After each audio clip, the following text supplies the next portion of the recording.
अवधूत चिंतन श्री गुरुदेव दत्त श्री स्वामी समर्थ स्वामींची मनापासून भक्ती करणाऱ्या भक्तांच्या सर्व मनोकामना स्वामी पूर्ण करतात। त्या संदर्भात जनाबाईंची ही कथा। मंगळवेढा हे गाव भाविकांचे गाव म्हणून सर्व परिचित होते।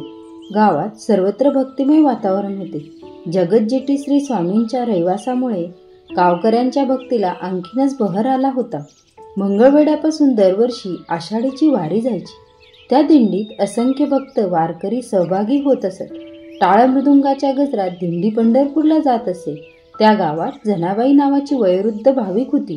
तिची जेवढी पंढरीच्या विठोबावर भक्ती होती तेवढी श्री स्वामीवरही श्रद्धा होती। नित्यनेमाने ती स्वामी सेवा करायची। दरवर्षी विठोबाच्या दर्शनालाही जायची। एकदा आषाढीच्या वारीला ती निघाली। विठुरायाचे दर्शन आपल्याला व्हावे असे मनोमन तिला वाटत होते। दिंडी पंढरपूरला निघाली तेव्हा जनाबाई आजारी होती। त्यामुळे दिंडून निघून गेल्यानंतर ती पायी पायीच पंढरीला निघाली। मनात विठ्ठलाचा स्वामींचा जप करत करत ती चालली होती। आजारी असूनही विठुरायाच्या ओढीने ती चालली होती। परंतु एका गावाजवळ येताच जोरदार पावसाला सुरुवात झाली। गावापर्यंत पोहोचता पोहोचताच तिच्या अंगात हुडहुडी भरली। पावसाने चिंब झाल्यामुळे त्या म्हातारीच्या अंगात ताप भरला। गावाजवळ येताच तिला पारावर एक साधू बसलेला दिसला। जवळ गेल्यावर तो साधू श्री स्वामी असल्याचे तिला लक्षात आले।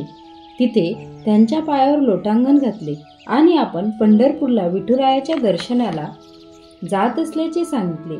प्रकृती आणि पावसामुळे विठ्ठल दर्शन न झाल्याने ती नाराज झाली। तेव्हा श्री स्वामी तिच्या समोर कमरेवर हात ठेवून उभे राहिले। तेव्हा तिला साक्षात विठ्ठल दर्शन झाले। जनाबाईने भक्तिभावाने हात जोडले, त्यांच्या पाया पडली। भक्तांची मनोकामना स्वामींनी अशा रीतीने पूर्ण केली। श्री स्वामी समर्थ। स्वामींची ही कथा आपणास आवडल्यास कथेला लाईक करा, शेअर करा आणि चॅनलला सबस्क्राईब करा। श्री स्वामी समर्थ।